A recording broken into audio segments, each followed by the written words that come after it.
Hoje eu vou ler no Evangelho contido na carta de Paulo aos Efésios. Isso é Evangelho, no capítulo 5, do verso 1 ao verso 10. Que diz assim: mas a impudicícia, a falta de pudor, a falta de decoro pessoal,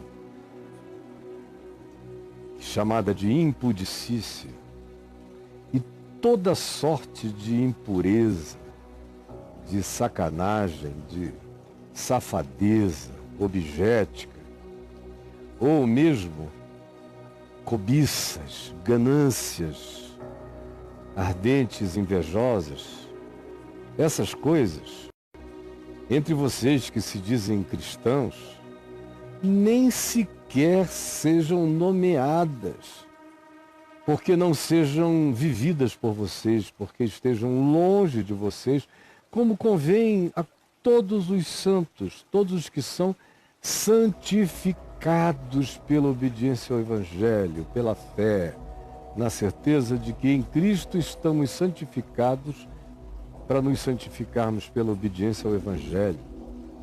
Portanto, não, essas coisas não, como também nem conversação torpe.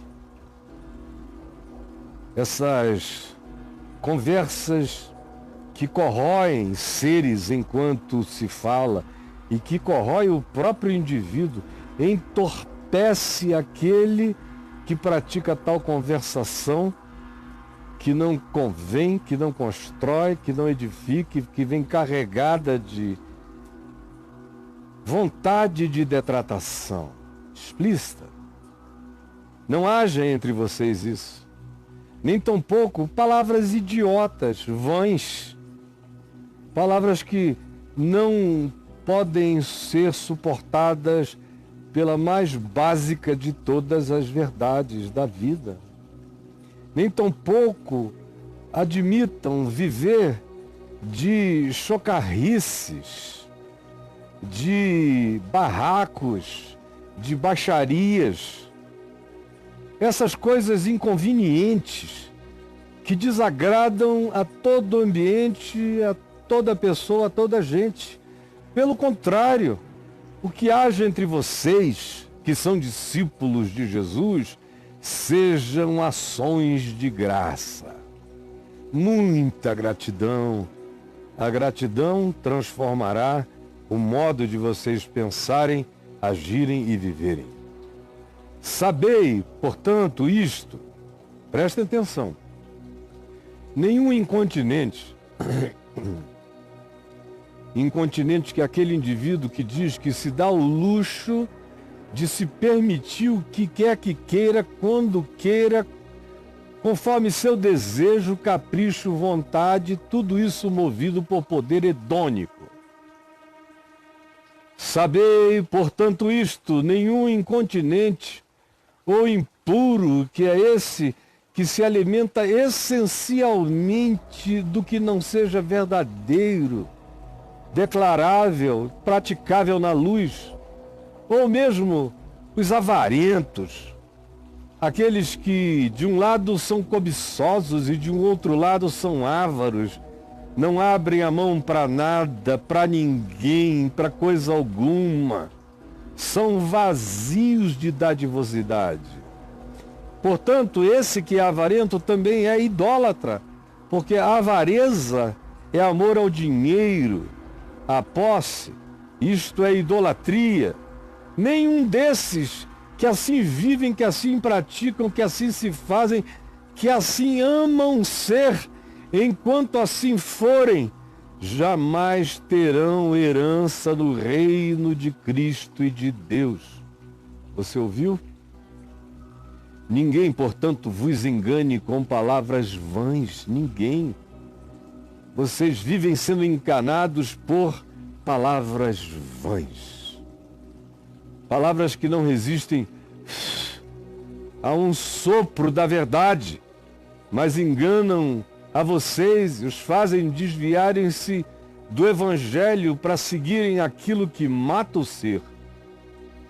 Não se deixe enganar, foi o que Jesus disse tantas e tantas vezes.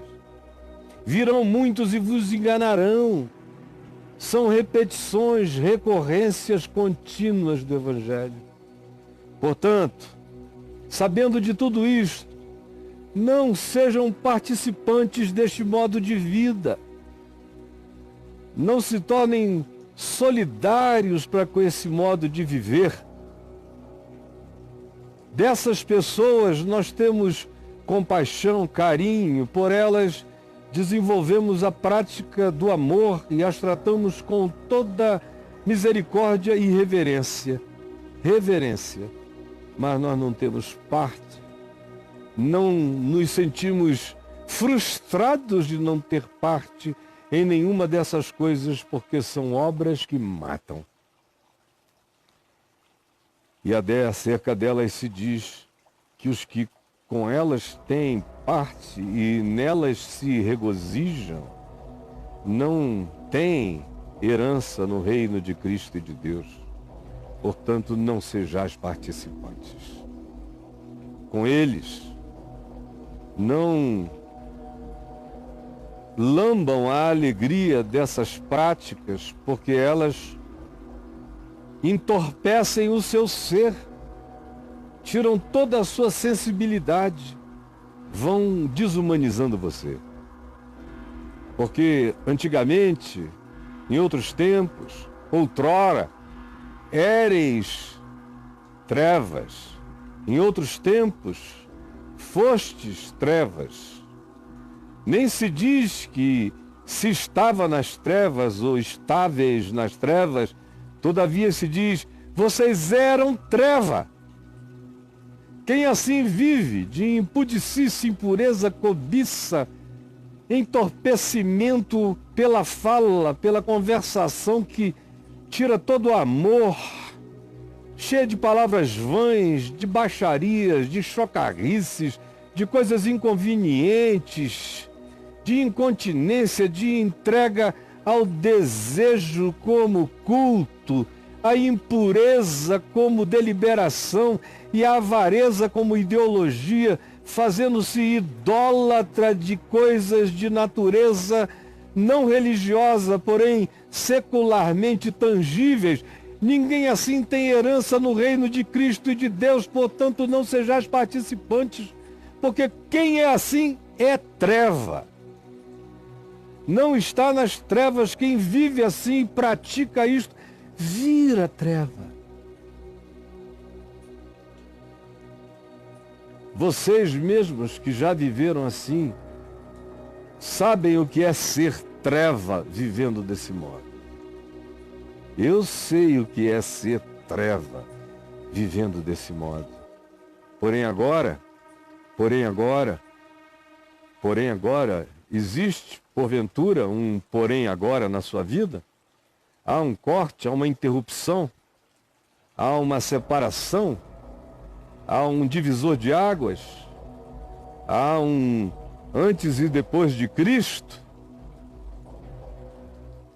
Há essa nova era de graça, amor e salvação, começada em algum dia na sua vida, caracterizada por Paulo através dessa afirmação. Porém agora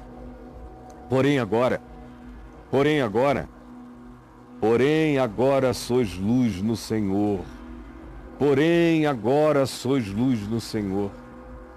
Viva de um determinado modo e você se torna treva.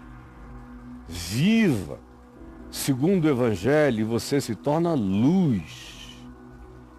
E qual é a evidência de que você é luz segundo o Evangelho e deixou de ser treva segundo a impudicícia, a impureza, a cobiça, a conversação torpe, as palavras vãs, as chocarrices, a impureza, a incontinência, a avareza? Qual é, portanto, o fruto diferenciador? Isto é ser trevas, o que é ser luz? Qual é o fruto da luz? E assim se diz, o fruto da luz? O fruto da luz consiste em toda bondade. O fruto da luz consiste em toda bondade. O fruto da luz consiste em toda bondade. O fruto da luz consiste em toda manifestação de justiça justa. Justiça praticada sem espírito vingativo, justiça sem justicismo, justiça sem judiciosidade, justiça sem espírito de vingança, justiça sem forra. Ao contrário, justiça segundo o reino de Deus, a verdade de Deus. O fruto da luz consiste de toda bondade, segundo Deus, de toda a justiça do reino de Deus e de toda a verdade, segundo o Evangelho. Isto é andar na luz. Isto é tornar-se luz. Isto é cidadania do reino de Deus, herança em Cristo na luz. E quem assim vive, quem assim pratica, prova, experimenta sempre o que é agradável ao Senhor. Prova, sente o gosto. Lambe a bondade de Deus, sente o gosto da misericórdia e se alimenta da verdade, portanto, provando sempre o que Deus gosta. Experimentando até quando é perseguido. É perseguido pelas razões que Deus gosta. É maltratado? É maltratado pelas razões que Deus gosta. Não de nos ver maltratados, mas de nos ver vivendo segundo o Evangelho. Pois todos quantos querem viver justa, piedosa, amorosamente, em sinceridade e em verdade, o Evangelho, não a religião, não a moral humana, mas a ética de Jesus, o Evangelho, todos quantos assim queiram viver, saibam também serão perseguidos por aqueles que são treva.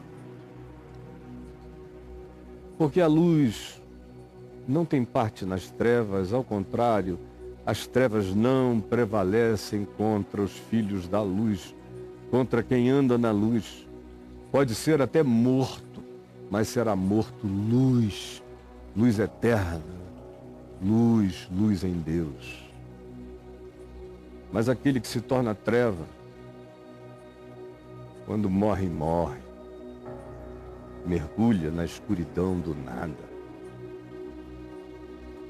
sofrendo o não ser. Senhor Jesus, eu peço que esse Evangelho, que é aroma de vida para quem crê e é cheiro de morte para os filhos da treva, que ele chegue com essa perturbação, criando o desejo em todos de manifestarem o fruto da luz, que consiste em toda bondade, justiça e verdade. Por favor, faze isto ser iluminado na mente, no coração de todo aquele que está me vendo e ouvindo. É o que eu te peço agora e sempre, em nome de Jesus.